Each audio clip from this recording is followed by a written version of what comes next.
C'est lorsque on chante que Dieu descend. Voilà pourquoi quand la chorale est en train de prester, ce n'est pas un show. Tout le monde doit être dedans. Je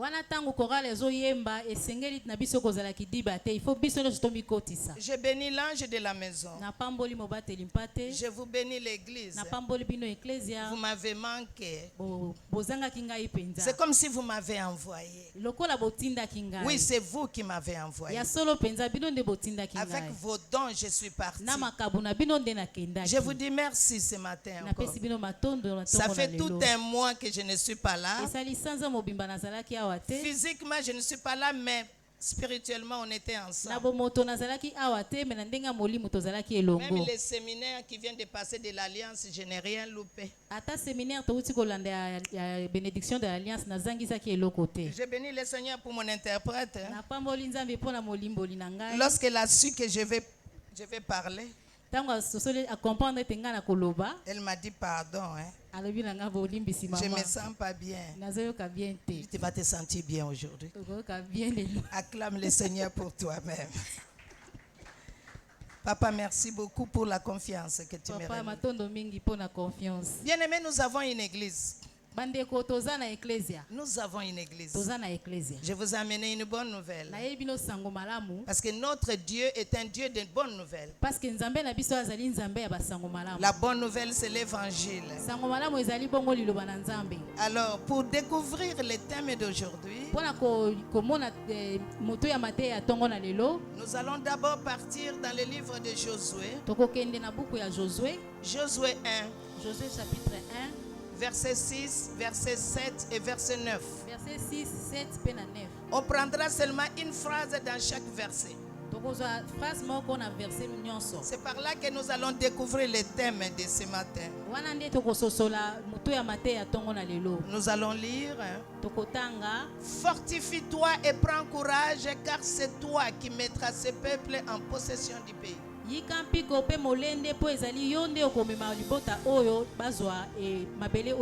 La Bible dit fortifie-toi et prends courage. Verset 7. Verset 7. Fortifie-toi seulement et aie bon courage. Nous voyons deux fois le mot courage. Dans d'autres versions, ils ont dit fortifie-toi et prends très très courage.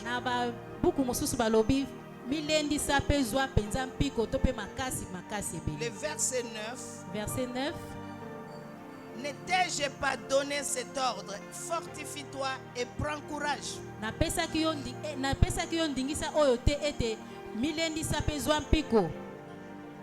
Nous avons vu dans 3 versets un mot qui revient. Fortifie-toi et courage. La Bible, le thème d'aujourd'hui, Dieu cherche les courageux. Dieu ne travaille pas avec les paresseux. Dieu cherche les courageux. C'est pourquoi quand il a appelé Josué à la mort de Moïse, Dieu n'a jamais dit quelque chose à Josué. Josué a travaillé, c'était parmi les 2 fidèles serviteurs de Moïse. Josué a travaillé parmi il y avait que Josué et Caleb qui sont entrés dans le Canaan avec les enfants. Et mais Dieu voulant enlever Moïse, il a dit à Moïse, bientôt je vais te prendre. Mais je veux que tu amènes Josué devant l'assemblée. Car c'est lui qui va continuer la mission. continuer mission. Josué n'est pas sorti de lui-même parce que Moïse est mort, non. Josué ami bimisa ki moko na poisate pour être Moïse akufaki. Si vous lisez la Bible, vous allez voir dans les livres de Deutéronome, Dieu a dit à Moïse, prépare Josué pour les remplacements. Ce qui botangi na buku ya Deutéronome pour comprendre ete Nzambe nde ayebisaki Mose abongisa to pe alengela Josué. Parce que si Moïse ne l'a pas fait avant de partir, on allait menacer Josué. Lui-même Moïse, on le menaçait combien de fois Josué? Caleb lui-même a dit, hey, nous sommes ensemble, comment c'est toi seul? La Bible a dit qu'on a fait passer Josué devant toute l'assemblée. Et l'assemblée savait que c'est Josué le remplaçant. Et quand Moïse est mort, Dieu est apparu à Josué. Nulle part avant cela, Dieu n'était pas apparu à Josué. Lisez la Bible. Cela ne veut pas dire que si Dieu ne t'apparaît pas, que Dieu ne te connaît pas, non. Il y avait d'abord l'appelé du premier degré qui s'appelle Moïse. Dans le verset 1, il a dit, Moïse, mon serviteur, est mort. Maintenant, fortifie-toi et prends courage. Fortifie-toi et prends courage. Car c'est toi qui vas amener ce peuple à entrer dans le pays des promesses. Cela veut dire qu'il y a les appelés de premier degré et de deuxième degré. Il dit Josué, serviteur de mon serviteur. C'est là qu'il y a des problèmes à l'église aujourd'hui. Les gens ne se reconnaissent plus quelle est la position de son appel. Dans une église, il y a l'appelé du premier degré qu'on appelle serviteur de Dieu et de second degré, on l'appelle serviteur du serviteur. Le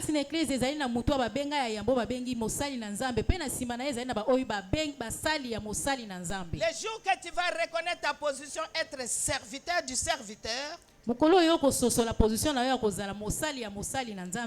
fais pas.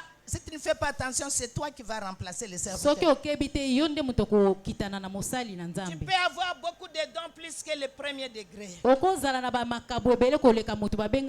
peux avoir beaucoup de diplômes académiques. Dans une église, tout le monde n'est pas serviteur de Dieu. Il y a les serviteurs du premier degré et les serviteurs de serviteur. Si tu apprends à servir un serviteur de Dieu, alors Dieu fera qu'on te servira par les autres. Acclamons le Seigneur. Pourquoi est-ce que Dieu a dit à Josué, fortifie-toi? À Lingala, on dit yikampiko. Veut dire c'est quelque chose de difficile. Parce que là où Josué va amener le peuple, ce n'est pas facile. Ce n'est pas prendre l'avion aller à Goma. La Bible a dit qu'ils avaient le devoir de tuer tous les ennemis avant d'entrer dans les Canaan.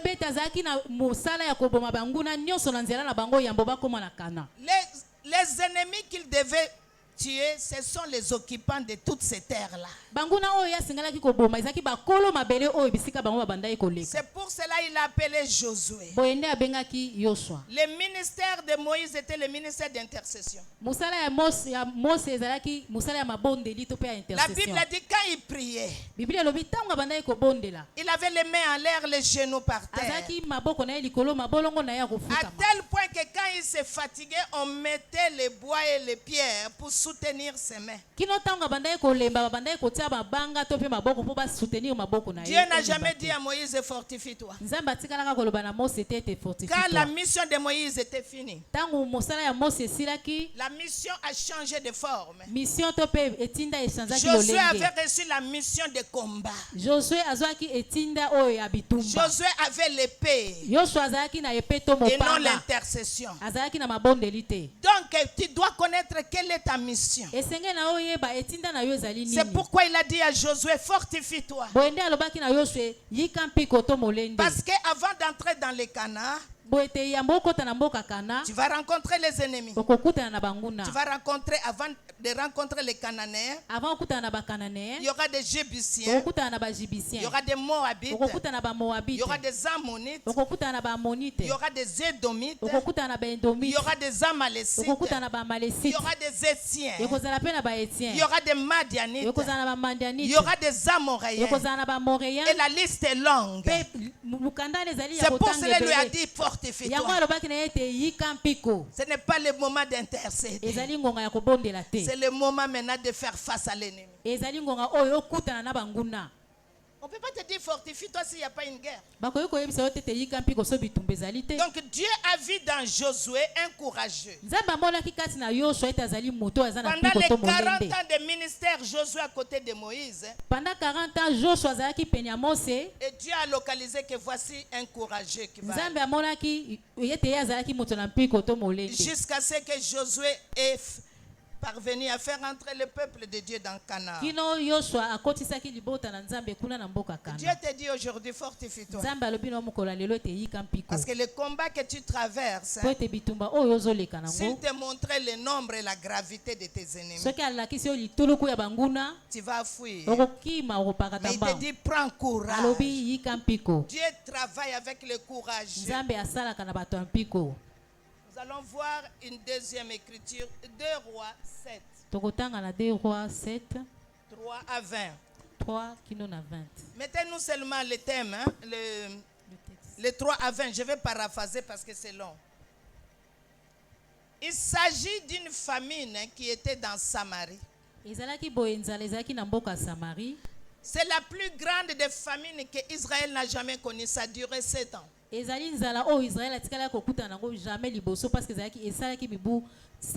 C'était dans le temps du prophète Élisée. Élisée a dit, si jamais je suis son prophète, demain vous aurez une chèvre à 5 000 francs. Une vache à 10 000 francs. Toi-même avec moi, si on était à la place, on allait agir la même chose. Il y avait une famine au point où les femmes mangeaient chacune son enfant. Il n'y avait rien à manger. Dans cette période de famine, la Bible nous parle de 2 femmes. Chacune a dit on va manger chacun notre enfant. Mais celle qui était sage a dit on commence par ton enfant. Lorsqu'ils ont fini de manger, le tour de la seconde, la seconde a fui. Ils sont partis chez le roi. Cette femme a dit on va manger, j'ai mangé les miens, maintenant à son tour elle a fui. Le roi a déchiré les habits. C'était inouï, on n'a jamais vu ça. Alors Élisée s'est levé.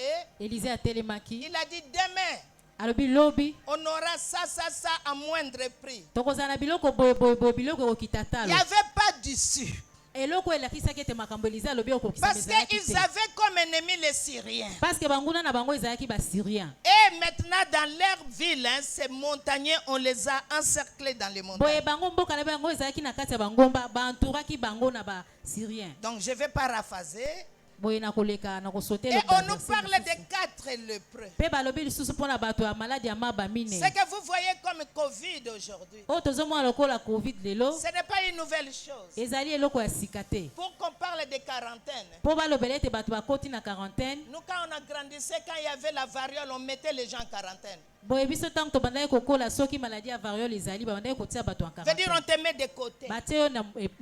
Les gens qui ont la tuberculose, on les mettait en quarantaine. Ce n'est pas comme maintenant tu as la tuberculose, tu restes dans la famille. Tu vas contaminer tout le monde.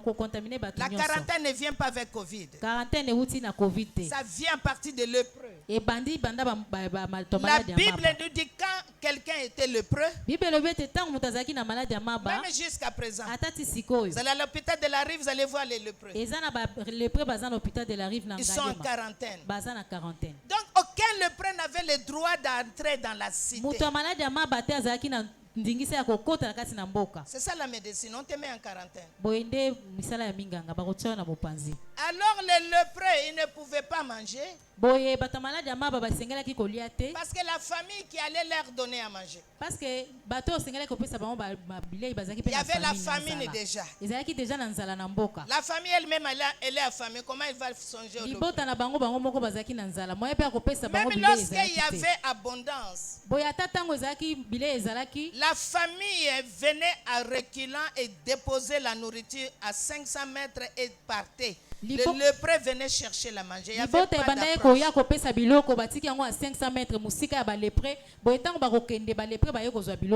déjà les morts dans la cité à cause de la famine. Alors il y avait beaucoup de lépreux. Il y a eu 4 qui sont courageux. C'est pourquoi on parle de ces 4-là. À cause de leur bravoure, ils se sont regardés. Ils ont dit, mon ami, notre situation, c'est déjà la mort. Si on reste ici, il n'y a pas à manger, il y aura la mort. Mais chez les Syriens, juste à côté, il y a l'abondance. Mais ils savent que nous sommes des Israélites. Donc nous allons tenter notre chance. Gabri mort n'a plus peur des couteaux. Une chèvre qui est morte n'a plus besoin, n'a pas peur qu'on les... Donc ils ont pris les risques. Les courageux, c'est quelqu'un qui prend les risques. Ils ont pris les risques. Ils se sont dit, si on reste ici, on va mourir. Si on part chez les Syriens, s'ils ont pitié de nous, ils vont nous donner des miettes. Sinon nous allons aussi mourir. On n'a plus de choix. Nous allons tenter notre chance là où il y a à manger. Qu'est-ce qu'on appelle courageux? C'est quelqu'un qui a le courage. Avant de continuer à parler du courageux, on doit définir ce que c'est un courageux. Courageux, c'est quelqu'un qui a le courage. Et qu'est-ce que le courage? C'est le fait d'avoir de la bravoure. C'est le fait d'agir malgré les difficultés. C'est le fait de ne pas avoir peur. C'est une force devant les dangers ou la souffrance. Quelqu'un qui n'agit pas, qui est là seulement, on a dit cette année c'est l'année la foi en action, mais tu ne bouges pas. C'est la foi en action, mais tu ne bouges pas. Non. Cette phrase, la foi en action, doit avoir vraiment sa raison d'être.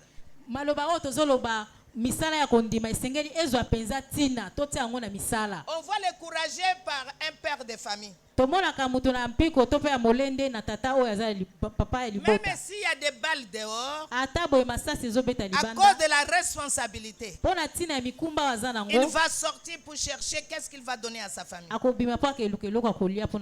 C'est ce qui s'est passé avec Gédéon. Il y avait aussi la famine. C'était la période des Madianites. Nous avons cité les Madianites tout à l'heure. Ça fait partie des ennemis d'Israël. Israël était entouré des ennemis. Ennemis de leurs frères, Edom, veut dire Esaü.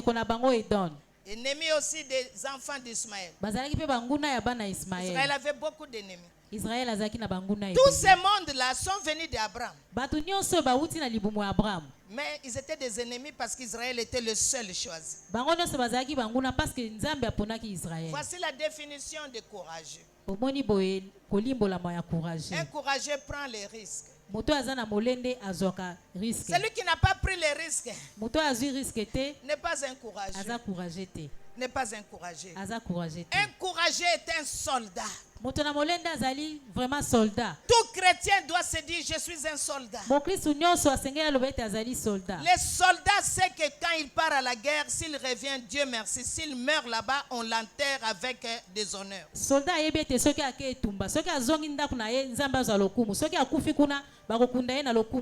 Voilà pourquoi on ne recrute pas les soldats pour recruter. On regarde d'abord l'aptitude physique. On regarde les biceps et les mollets. On regarde aussi la taille. Ce n'est pas maintenant on recrute un bandit, on dit soldat. Ça n'existe pas. Donc si vous allez par exemple, vous cliquez, vous regardez les entraînements des commandos. Ils marchent là-bas à Kamanyola. Kamanyola, c'est une ville. Ils marchent à Kamanyola sur les cordes. C'est ça un soldat. S'il tombe,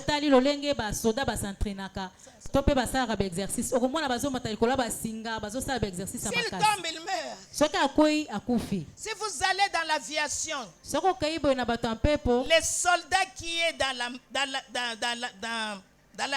dans l'aviation,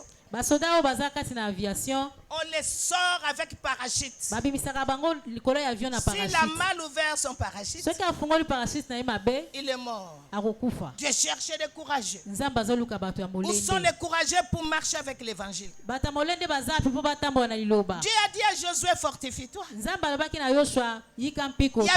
des milliers de lépreux dans Samarie. Mais 4 seulement se sont vus. Non. Advienne que pour nous, on va entrer chez les Syriens. Et si vous suivez la lecture, le portier de la porte du roi a dit à Élisée, il a dit ce que tu dis là. Qu'il y aura cabri, il y aura chèvre avec 5 000 francs. Même si Dieu ouvre les écluses des cieux là, c'est chose impossible. Voilà la réponse de ceux qui ne sont pas courageux. Ils regardent avec la vue au lieu de regarder avec la foi. Est-ce que ce pays vraiment peut changer? Un pays où il y a des coulounades. Un pays où il y a les salaires insignifiants. Mais bien aimé, ce pays changera un jour. Ça changera un jour. La situation que nous traversons ne pourra pas être éternelle. Parce que c'est lui qui est devant, il n'est pas éternel non plus. Nous n'avons pas souffert 430 ans comme les Israélites. Oh, si tu es congolais, ça changera. C'est ta confession qui va faire que ça va arriver. Ah bon? Ce pays est déjà mort. Si le pays est mort, cela veut dire nous sommes des morts. Ça, c'est pas un langage d'un compatriote. Alors Élisée a dit au portier, comme tu as douté de la parole de Dieu, je ne suis qu'un instrument, c'est Dieu qui dit ça. Et comme tu as douté, tu verras cela. Mais tu ne mangeras pas. Tu ne mangeras pas. Et c'est arrivé. Les 4 lépreux, ils ont osé, ils sont allés chez les Syriens. La Bible dit comment est-ce que les lépreux se faisaient reconnaître. Ils avaient des cloches. Comme dans le temps quand on était des enfants, on mettait des cloches dans les pieds des bébés. Des enfants qui apprenaient à marcher. Comme ça, s'il se perd, partout où il est passé dans les quartiers, c'était des cloches. Quelqu'un dira, j'ai vu un enfant avec des cloches. Aujourd'hui, les enfants sont tous des blancs. Nous, on avait des cloches. Si tu te perds, on te récupère. Les lépreux avaient des cloches. Comme ça, celui qui a la cité reconnaissait que le lépreux arrive. Il te jette le pain et il fuit. Et les cloches des 4 lépreux À cause de leur bravoure, Dieu a changé de situation. Les camps des Syriens. La Bible nous parle de la force des Syriens. Dans tous les temps, les Syriens ont maté les Israélites. Il y avait l'abondance là-bas. La Syrie n'avait pas connu la guerre. Non, c'est Israël qui était toujours dans la guerre.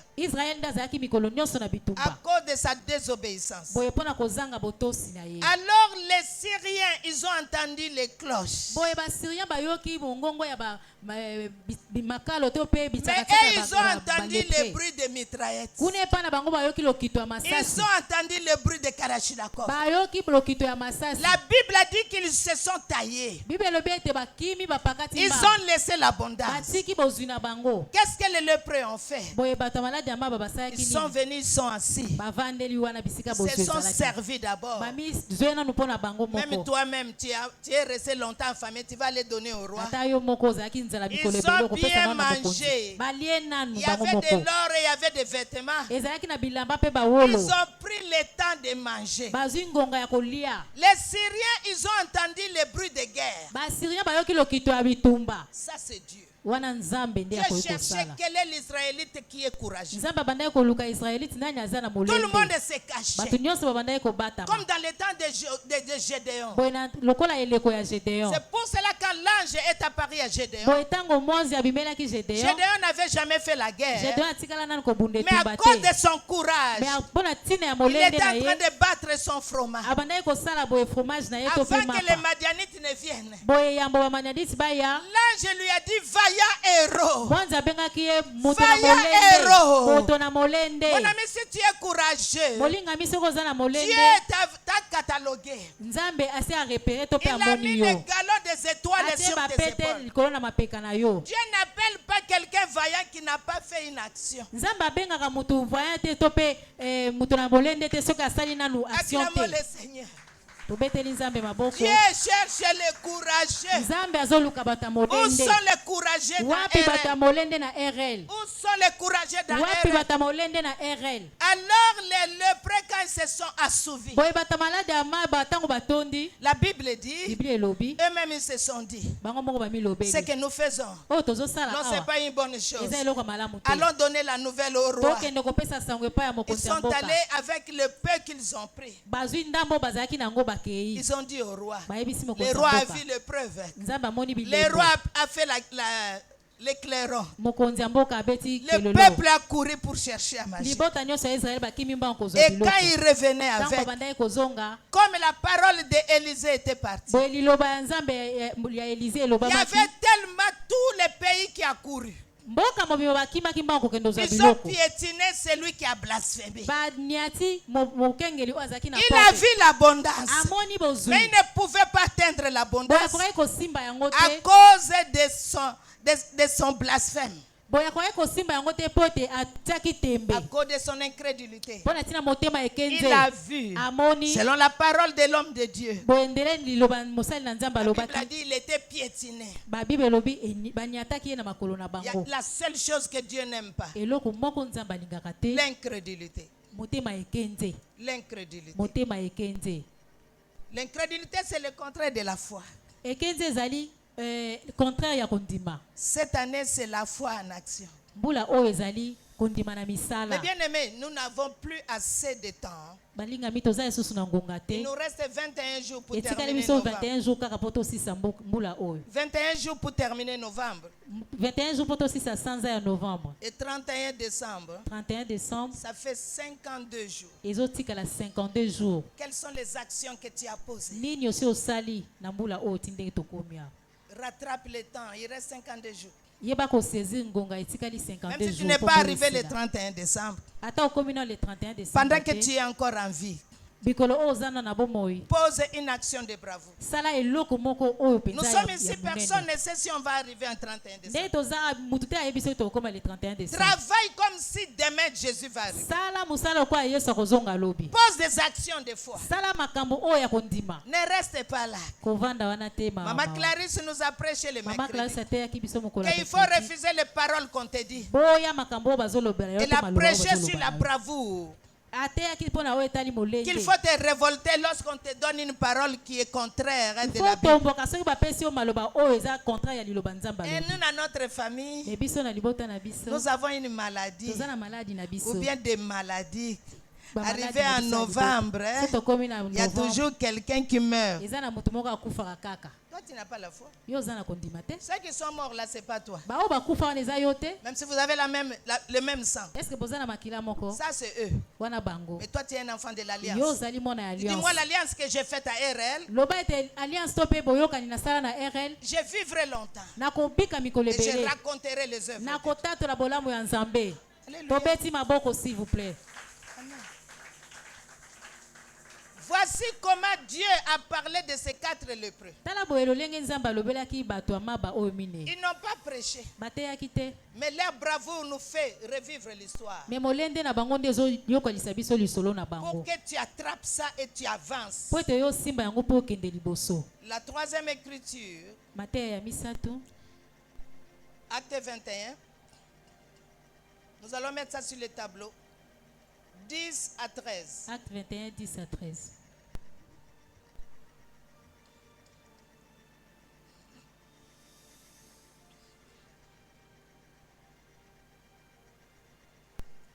C'est dans Acte 21. Acte 21. Nous voyons l'histoire du prophète Agabus. C'est 21 ça? Moi, je vais lire ici parce que je vois très bien. Le verset 10 dit, comme nous demeurions là depuis plusieurs jours, un prophète nommé Agabus est descendu de Judée. Venant vers nous, il a pris la ceinture de Paul et il s'est lié les pieds et les mains. Puis il a dit, voici ce que dit l'Esprit Saint. L'homme à qui cette ceinture appartient, les Juifs les lieront ainsi à Jérusalem pour les livrer aux non-Juifs.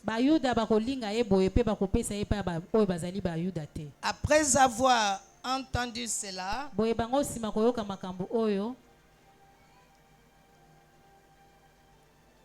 nous et ceux de l'endroit, nous l'avons supplié de ne pas monter à Jérusalem. Alors Paul a répondu, qu'avez-vous à pleurer et à me briser le cœur? Moi, je suis prêt non seulement à être lié, mais encore à mourir à Jérusalem pour le nom de Jésus-Christ. Amen. Agabus étant prophète, il a pris une ceinture parmi les ceintures. Et tout le monde a reconnu c'est la ceinture de Paul. Il a prophétisé l'homme à qui appartient cette ceinture. S'il part à Jérusalem, on va les lier de la même manière que j'ai fait la démonstration. Et on va les livrer aux non-juifs. Tout le monde a regardé Paul et attendait que Paul résiste. Parce que Paul, dans son itinéraire, il partait à Jérusalem. Paul a dit, oh, arrière de moi, ne me brisez pas le cœur. Je sais, je vais aller à Jérusalem. S'ils vont me lier, ils n'ont qu'à me lier. La mort m'est un gain. Mais je dois aller. Et il est parti. Et il a été lié plusieurs fois. Jusqu'à la fin du livre des Actes, c'était souffrance sur souffrance. Ce qui m'a donné la force de faire l'évangile, c'est l'histoire de Paul. Si tu veux grandir dans l'évangile, lis l'histoire des Actes des Apôtres. Et commence à lire chaque apôtre, comment il est mort. Ça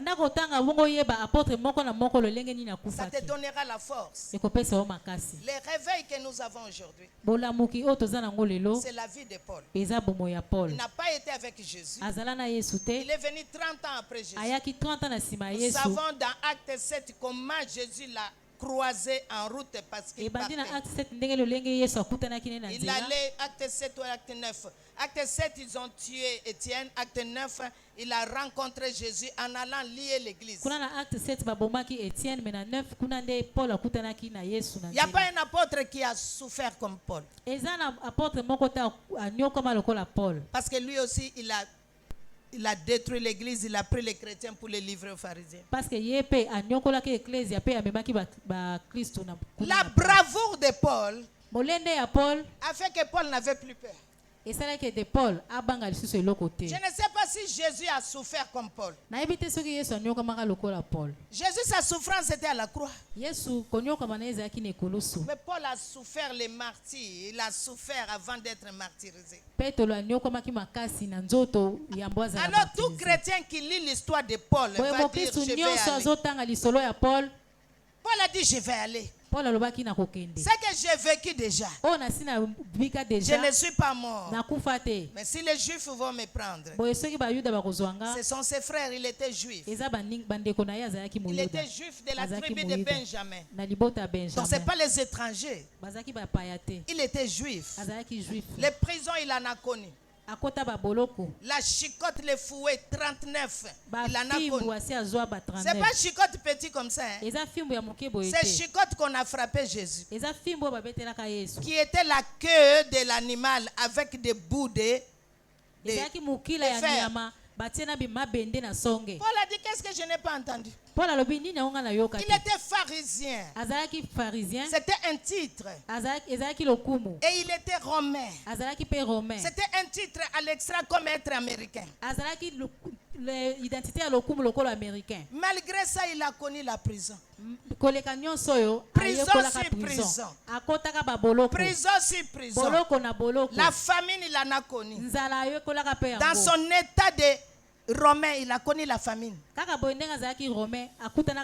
Voilà pourquoi Paul ne pouvait pas fonder une famille.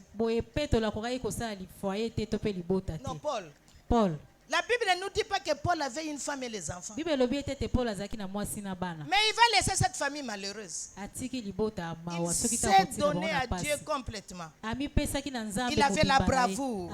Aujourd'hui, nous lisons Paul. Que Dieu nous fasse grâce de vivre même 1/100 de ce que Paul a dit. Paul a dit, je m'en fous, c'est ma ceinture. Je préfère partir. Si c'est à cause de Jésus, je vais partir. Aux Philippiens, il a dit, mais toutes ces choses qui avaient des gains pour moi, à cause de l'excellence de Jésus, je les ai regardés désormais comme de la boue. C'est Paul aux Philippiens. Il n'a plus peur. Pourquoi Dieu a voulu que je parle de ce thème? Parce que Dieu m'a donné un peu de courage. Un peu de courage de Paul. Un peu. Je ne sais pas demain qu'est-ce que je vais traverser. Qu'est-ce que je vais traverser? Ma dernière prédication ici était le 30. Le 30, lorsque mon fils Mardoché venait avec sa femme pour nous montrer que ce n'est plus la personne qu'on a présentée, mademoiselle, c'est madame Mouressoun. Le 30, ndeko Mardoché aki kolakisa biso mwasi na ye poto yeba ete azalaki susu fiancé te C'était ma dernière fois que j'ai prêché. C'était le 30 septembre. Et j'ai pris un peu de repos le 31. Et le premier, je devais partir. Je partais où? Je partais à Goma. Jamais été à Goma avant. Je connais beaucoup de pays.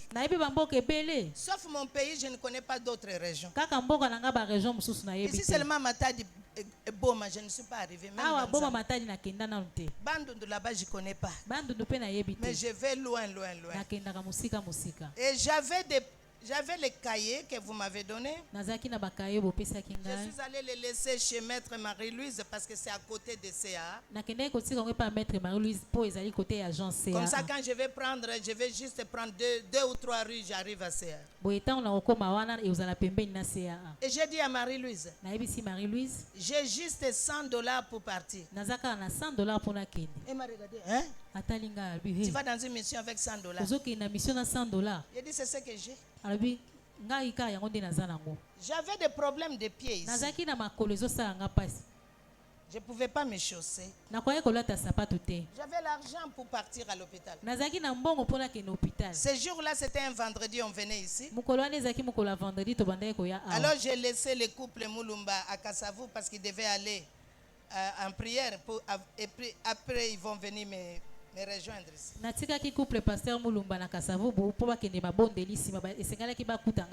J'ai dit au chauffeur, amène-moi à Kassavou. On est arrivé à CA. C'est l'argent des soins. Je suis rentré à CA, j'ai payé les billets aller-retour. Ça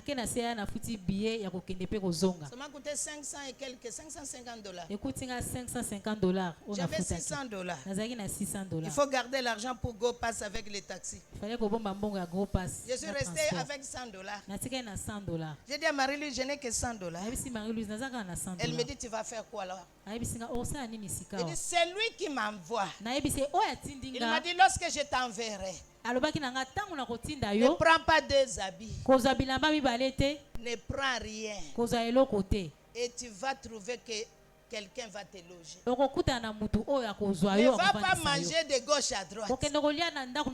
Marie-Louise a dit ça là, c'est à la Bible. Dans notre époque, il faut avoir tes habits. Je vais mettre en pratique d'abord ça.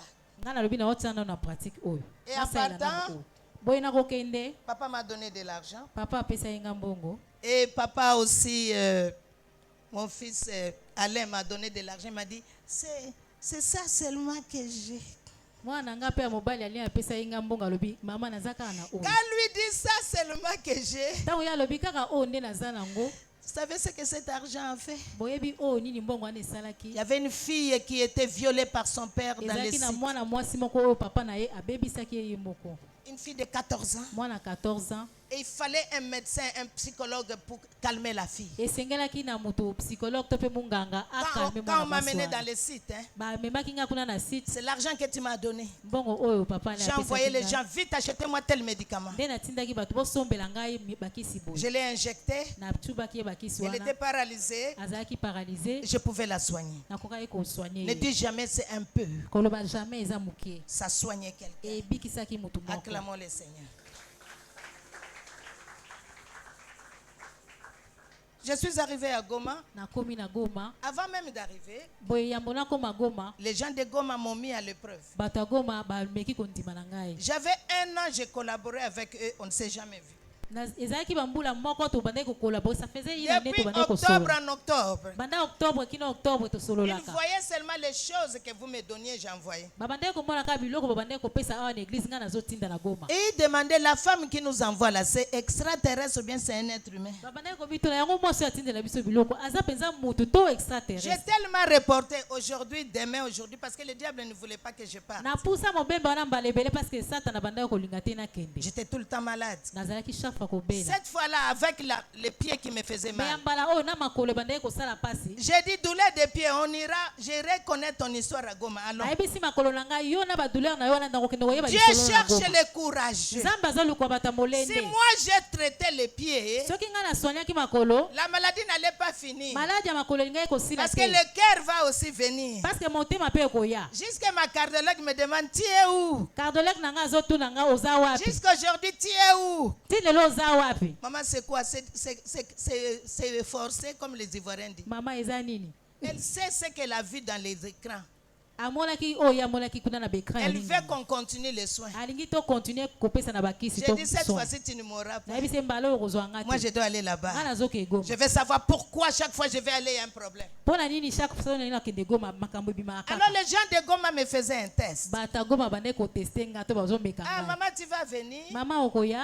Est-ce que tu as dit déjà à la maman coordinatrice? Il y a une femme pasteur, c'est elle qui a implanté la borne dans tout Goma. Est-ce que vous avez déjà maman coordonnatrice? Mais c'est leur maman qui m'a donné les gens là. C'est avec elle que j'ai collaboré. Maintenant pour venir, on me demande où est-ce que tu vas habiter. On va t'amener à l'hôtel. $100. $100. J'ai demandé les moins chers à l'hôtel là-bas, c'est combien? On dit $120. Moi j'ai dit, si je dis à papa là que je n'ai pas la place pour dormir, il va me dire reste. C'est quoi, tu as une maison ici, laisse, il n'a qu'à rester. J'ai dit c'est pas sa femme. J'ai dit je n'ai pas là où dormir. Et le monsieur là, il ne faut pas lui dire. Je vais aller par la foi. L'essentiel est que mes pieds piétinent Goma. Que mes yeux voient les sites, ne fût-ce qu'un site. Il y a 116 sites. 116. Au moins 3 900 déplacés dans une ville. 3 900 ya bato ba kimi bitumba bazana ville. C'est tout un pays dans un pays. Eza mboka moko na kati mboka mususu. À tel point que les autochtones ne se retrouvent plus. Boyena bato mboka na bazomi yeba lisusu te. 3 900 déplacés. 3 900 ya bato ba kimi bitumba. Et toi tu es à l'aise ici. Yoza a ozana kimia. Tu peux pas dire merci à Dieu. Okolo bata merci na Nzambe te. Et ils ont vu ma ténacité. J'ai dit, ok, amenez-moi à l'église, je vais dormir à l'église. Demain, je vais faire la réservation pour rentrer. Je suis parti de Kinshasa, il était 11h. L'avion nous a circulé partout. Je suis arrivé là-bas à 19h. 19h là-bas, c'est 18h. 19h. Comme CA ne donne pas à manger. Donc j'ai jeûné forcé. Ici, je n'ai pas mangé. Mais là-bas, c'est jeûne forcé. Et on descend à l'aéroport. La pluie nous a dit bonne arrivée. Il n'y a même pas de bus comme à Kinshasa. Tu vas marcher longtemps pour entrer à la DGM. Papa Bobo est là. Donc, monsieur de Goma là est là. Alors, je marchais avec mon trolley. Jésus, moi je te sers, c'est dans la pluie. C'est dans la pluie. Prends la gloire parce que tu as voulu que je sois mort. Je n'ai pas murmuré, mais ça m'a tiqué. C'est un aéroport international. Mais la première fois que je mets les pieds, le diable commençait à me dire, tu pouvais rester, hein? Voilà, tu te mouilles pour rien. Et j'arrive, je sors les bagages. Il y avait toute une délégation qui m'attendait. Acclame le Seigneur. Acclame le Seigneur. Et le pasteur qui est responsable là-bas, c'est pasteur Guylaine. Pasteur Guylaine, responsable kuna. Elle est restée pour apprêter ce que je vais manger. Ils attendaient mes paroles pour voir. Ça là, c'est pas un missionnaire. Ils ont apprêté à manger. Dans un quartier le plus luxueux de Goma. Le plus luxueux de Goma. Et les veuves avec son enfant. Ça, c'est l'histoire de la veuve de Sarepta qui reçoit le prophète Élie. J'ai été très, très bien accueilli. Alors, très bien accueilli. Acclamons le Seigneur pour la vie de Pasteur Guylaine. Bien-aimé, sois courageux. Je ne connais même pas le prix de pain. Mais après, je connaîtrai le prix de pain. Vous saurez pourquoi. C'est le matin, elle frappe à la porte. Maman, tu vas manger quoi? Hey! Akendaki na $100. $100, on peut bouger à rater. On te demande, tu vas manger quoi? On te loge gratuit. Elle a 3 domestiques. Une dit, maman, c'est moi qui vais laver les habits. L'autre dit, maman, c'est moi qui vais préparer. L'autre, elle vient là-bas, maman, qu'est-ce que tu veux? Je vais balayer. Même quand les draps ne sont pas sales, maman, je vais changer les draps. Dieu cherche les courageux. Dieu cherche les courageux. Si ils avaient maintenu leur décision, j'allais dormir à l'église. Et puis j'allais partir au site. J'allais dormir avec les réfugiés. Parce que je suis allé pour les réfugiés. Et j'ai sélectionné les habits correspondant à l'endroit où je partais. Tu ne vas pas t'habiller en luxe, tu vas aller voir les réfugiés. C'est tout ce que j'avais sélectionné. Mais j'avais 2 grosses valises. C'était pour eux. Quand je suis rentré, les enfants m'ont dit, où sont tes valises?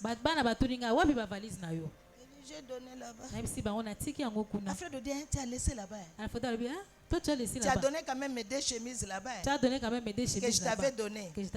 Donc tu as donné, il faut rester. C'est vous qui m'avez envoyé à Goma. S'il n'y avait pas vos dons, je ne serais pas allé. Ne dis pas que tu n'es pas allé à Goma.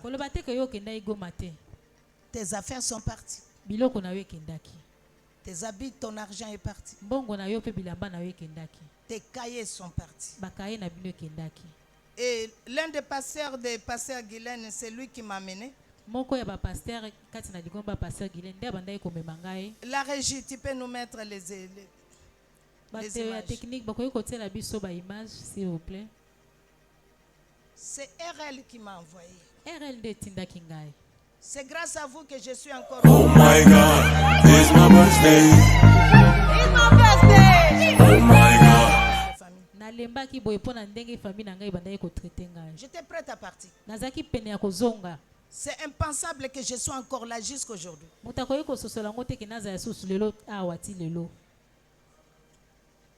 Ça, c'est les enfants, on voit très mal. Ça, c'est les enfants déplacés. Ça, c'est moi qui prêche. Dieu a fait que Pasteur Guylaine m'a ouvert les portes. Zoom ça c'est le cahier de RL. Ramène l'image là. Ce que tu viens de dépasser. Les cahiers que vous me donniez. Et l'argent que papa m'a donné. Je suis allé à la boulangerie.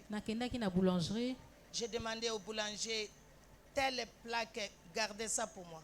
Et le boulanger me regardait, qu'est-ce que tu vas faire avec? J'ai loué les taxis par heure. Et j'ai loué les journalistes pour que vous ayez ça. Parce que s'il n'y a pas de preuve, comment tu vas savoir? Comment tu seras motivé pour donner encore? Tout cela à mes frères. Tout cela à mes frères. Il y a des fois tu vas travailler pour Dieu. Église,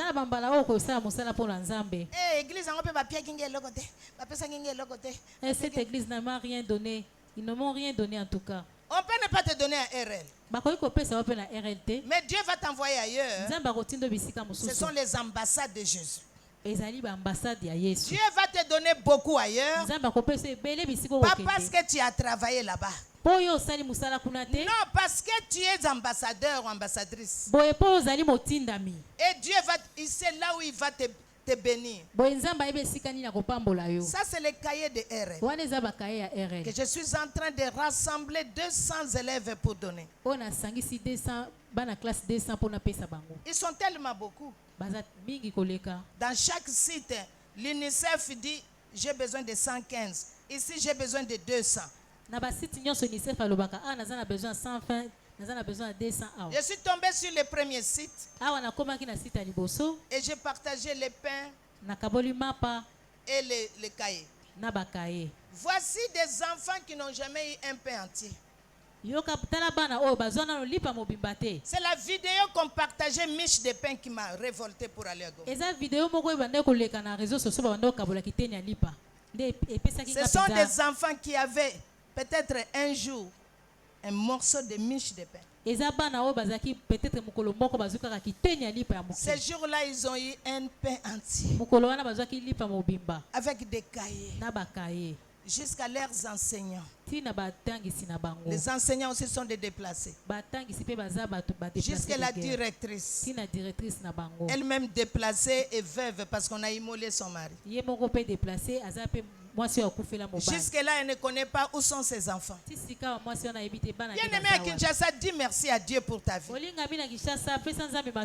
À chaque fois que je revenais des sites, Pasteur Guylaine me disait parce que je pleure, on me tient. Le pasteur Guylaine me demandait qu'est-ce que tu es allé faire là-bas. Je pleurais chaque jour. J'ai dit ça se passe dans mon pays. Hey! Si vous voyez là où ils dorment, le hut, là où ils dorment, voilà, ça c'est une maison ça. C'est la maison de quelqu'un. On a étudié l'histoire des pygmées à l'école. On m'a dit qu'ils fabriquent des huttes. Mais cette hutte-là, quand je suis entré, un être humain peut dormir ici. Et qu'est-ce qui est le sol? C'est les cailloux, les pierres des volcans. Je suis allé dans une ville où tout peut arriver à tout moment que tu me le dis. En bas, c'est la boue des volcans si ça fait l'éruption. En haut, c'est le bombardement de M23. J'ai dit, si je dois mourir, mon nom restera comme une institution dans mon pays. Je dois aller. Même si je ne peux pas faire tous les 116 sites. Au moins, je dois aller. Maman Marie-Claire, son habit là, je lui ai rappelé aujourd'hui. On a acheté ensemble. Je lui ai dit, le mien est déjà à Goma. J'ai fait cadeau au point où je n'avais plus d'habit. J'ai tout donné. Parce que je sais que toi, tu peux me donner. Mais elle là, qui va lui donner? Ce ne sont pas des pauvres personnes. C'est la région la plus riche de notre pays. Où il y a des minéraux. Ce sont des éleveurs. Quelqu'un peut se retrouver avec 3000 à 4000 bêtes. En un seul jour.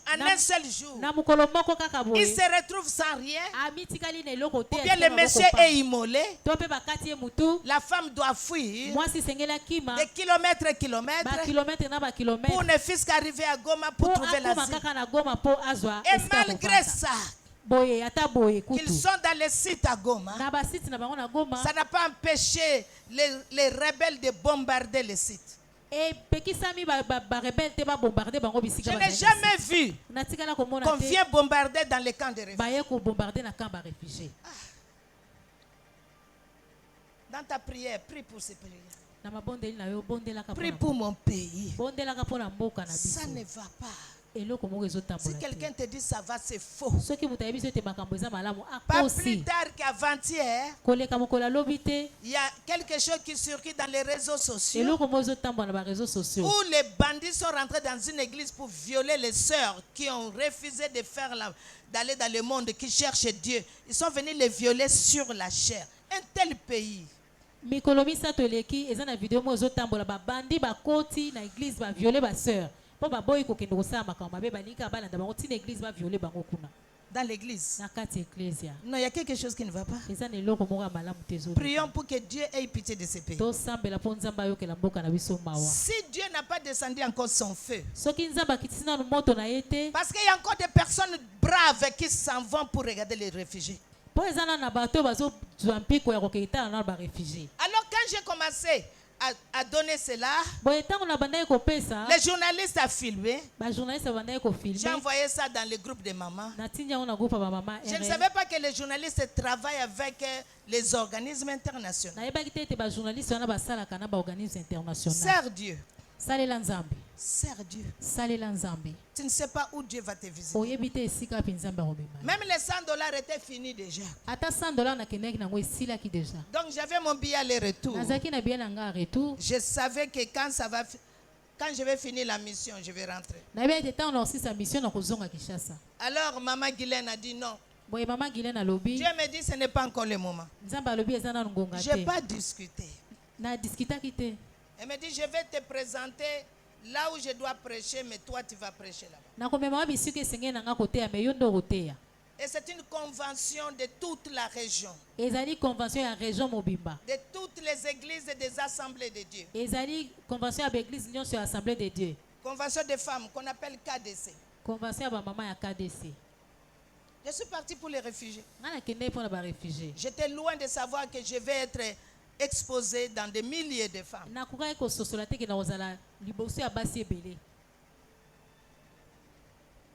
Je vais dire, Guylaine ne m'a pas donné l'argent. Mais ce n'est pas Guylaine qui m'a appelé là-bas. Au contraire, je pouvais lui payer parce que sa maison était devenue mon hôtel. Et mon restaurant.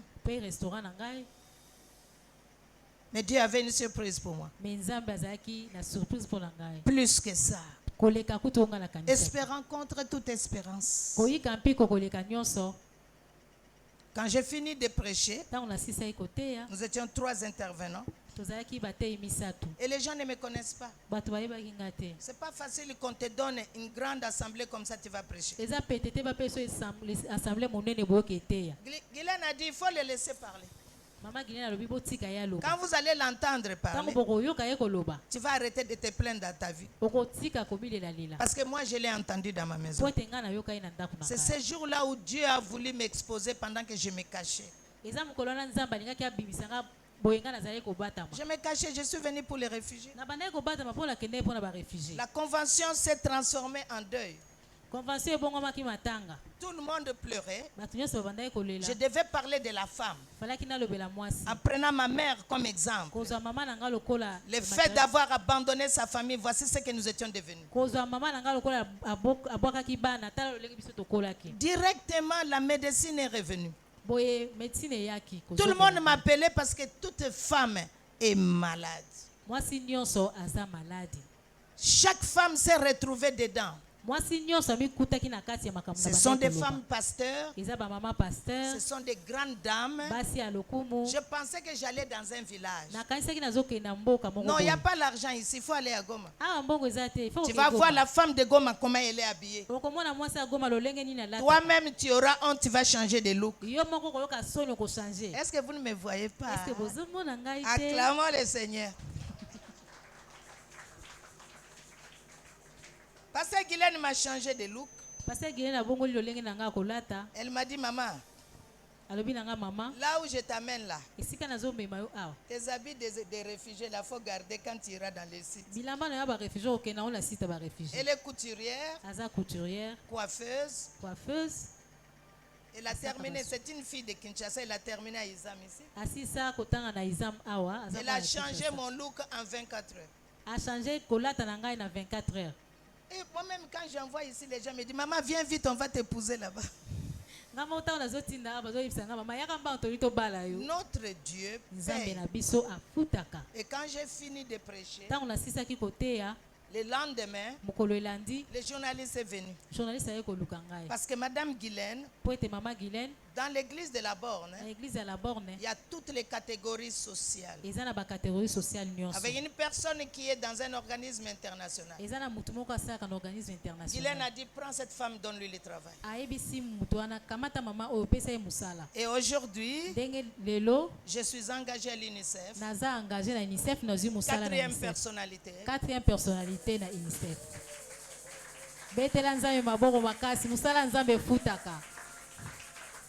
Avec section psychologie, soigner les traumatismes des femmes violées et des enfants. Ça